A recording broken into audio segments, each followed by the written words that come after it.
Welcome to Rayleigh's Small Engines. This is going to be very, very short. Customer come in, he got this mower for free. It's a little Troy-Bilt. I got the hood sitting outside. They said it's been sitting up, but this is one I've never seen. And believe it or not, it did start, but barely. Okay, now even look at this. I have never seen anything like this. Now, I guess that's how you leave the choke on. I don't know. But crazy, huh?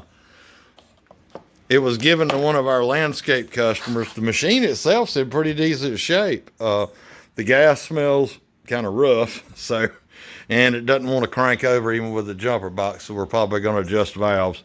But you see some crazy things in this business.